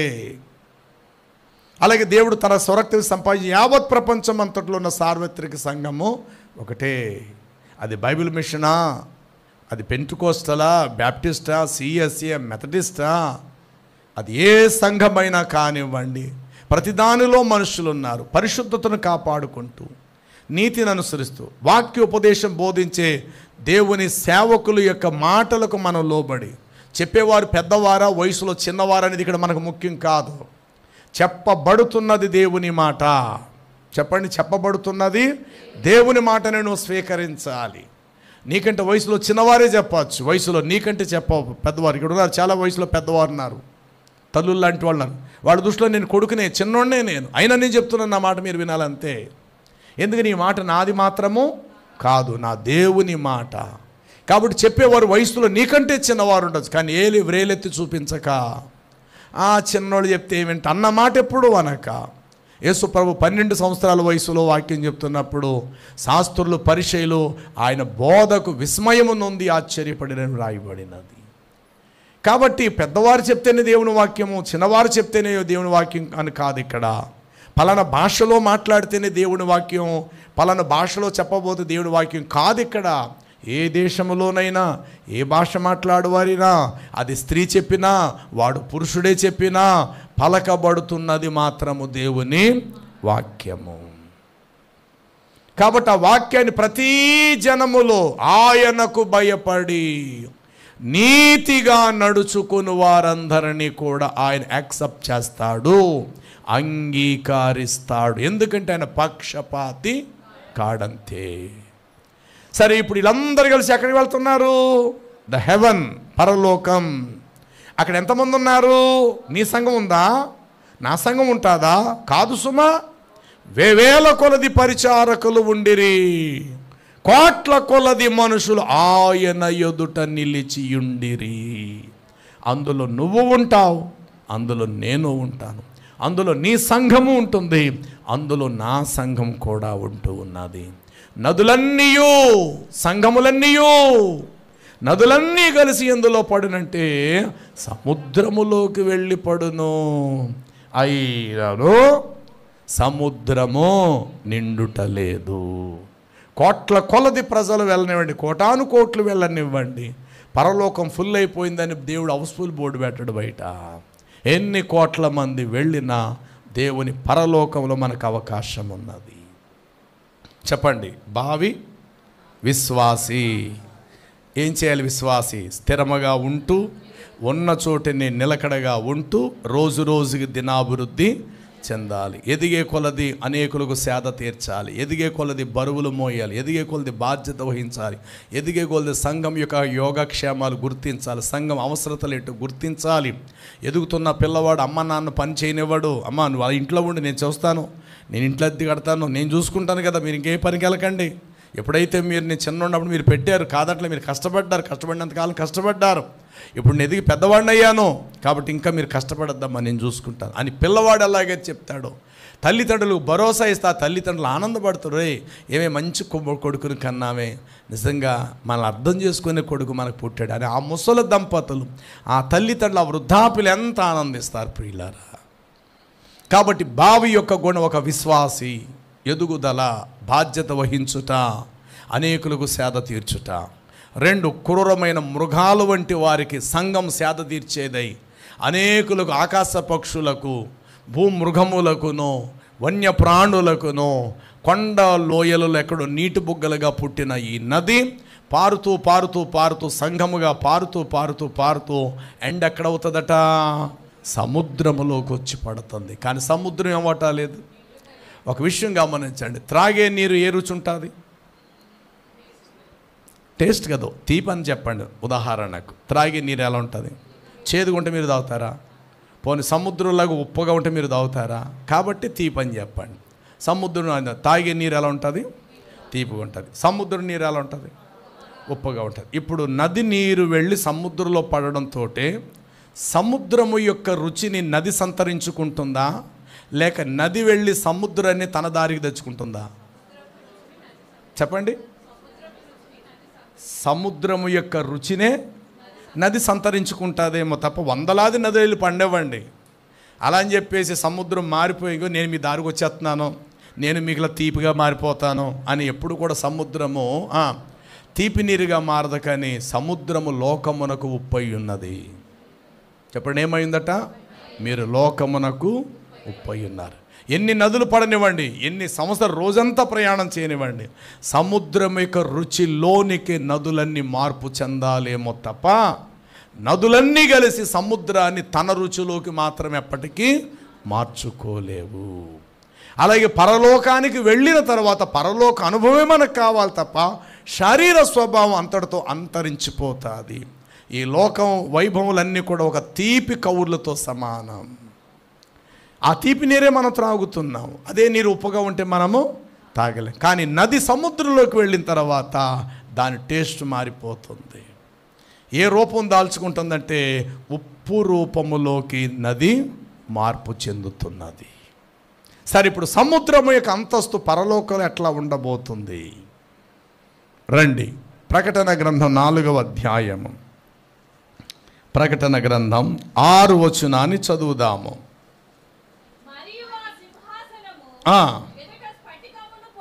స్ఫటికము పోలిన గాజు వంటి సముద్రము ఉన్నట్లు నేను చూచి తిని. చాలండి. ఏమండి, ఏమన్నాడు? మరొకసారి చదువుదాం మాట. ఆ సింహాసనము ఎదుట, ఇందాక మీరు ఇదే మాట చదివారు. ఏంటి? స్ఫటికము పోలి మెరయుచున్నట్టి జీవజల నదిని. అంటే నది ఏ రూపములోకి ఉన్నదో ఆ సముద్రము యొక్క రూప వర్ణము కూడా ఇంచుమించు అదే స్థాయి, అదే స్థితిలో ఉన్నది. చదవరా తల్లి. మరియు ఆ సింహాసనము ఎదుట స్ఫటికమును పోలిన గాజు వంటి.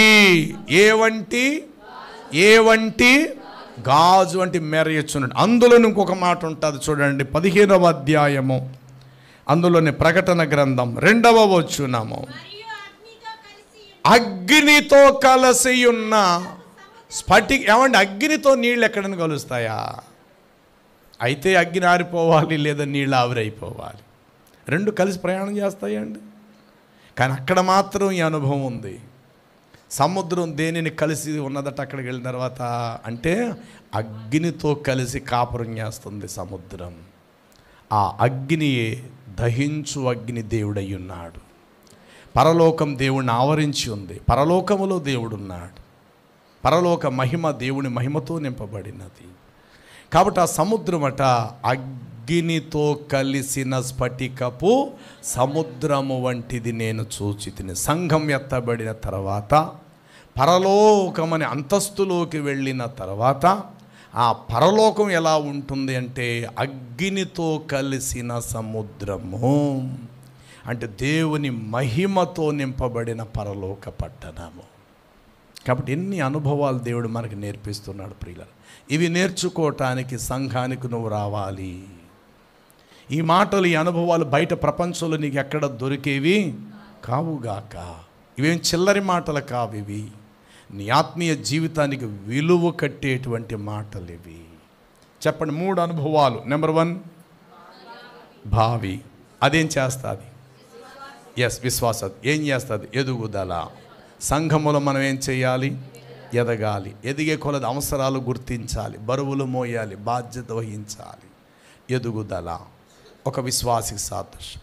2 నది. నది ఏం చేస్తుంది? సాగుతుంది, పారుతుంది, ముందుకు ప్రయాణం చేస్తుంది. సంఘం అనేటువంటి ఆ నదితో మనం కూడా కలిసి ఏం చేయాలి? సంఘాన్ని మన దారిలో తెచ్చుకునే ప్రయత్నం చేయకండి. సంఘము దారిలోనే మనం ప్రయాణం చేయాలి తప్ప సంఘాన్ని మన గుప్పెట్లో పెట్టుకోవాలి, సంఘం నా మాట వినాలి, సంఘం నా వైపు త్రిప్పబడాలని చెప్పి మన డబ్బుతోటో మన ఆధిపత్యాలతోనో మన మాటలతోటో సంఘాన్ని మన దారిలో తెచ్చుకోవడానికి ప్రయత్నం చేయొద్దు. సంఘము దేవునిది. చెప్పండి, ఎవరిది సంఘం? ఇక్కడ ఎవరిని దేవుడు ప్రతిష్ఠించుకున్నాడు వారి ద్వారా దేవుడు తన వాక్యాన్ని అందిస్తాడు. కాబట్టి సంఘము దేవునిది. కాబట్టి సంఘముతో మనము కూడా కలిసి, అది సువార్త పనికైనా మీరు వెళ్ళండి. ఇలాంటి కూడికలు అన్నప్పుడు సంఘముగా మీరు కలవండి, ఏకీభవించండి. సంఘము యొక్క లోటుపాట్లు ఏంటో మీరు గుర్తించండి. కాబట్టి సంఘము అనే నదితో మీరు కలిసి ప్రయాణం చేయండి. ఒకరోజు సంఘం అనబడిన నీ రూపవర్ణం మారబోతుంది త్వరలో. సముద్రాయిక స్ఫటికము పోలి మెరయచున్నట్టి జీవజల నదిని నేను చూచి తిని. ఈ జీవజల నది వెళ్ళి ఎక్కడ కూర్చున్నది? ఇప్పుడు వెళ్ళి సముద్రములోకి వెళ్ళి పడినది. సముద్రం కూడా దేనితో కలిసి ఉంది? అగ్నితో పోలినదై. అగ్నితో కలిసి ఉన్న స్ఫటికపు సముద్రము వంటిది నేను చూచి తిని. ఆ సముద్రము దేనికి సాదృశ్యం? పరలోకం. నది దేనికి సాదృశ్యం? సంఘం. భావి ఎవరికి సాదృశ్యం? విశ్వాసికి సాదృశ్యం. కాబట్టి ప్రియులారా, ఈ లెంట్ పేరు చెప్పి ఈ ఉపవాస ప్రార్థనల కూటాలు మీరు ఏ సందర్భంలోనైనా మీరు ఇక్కడికి రండి. కానీ విలువైన దేవుని వాక్యాన్ని మన హృదయాల్లో స్వాగతిద్దాం.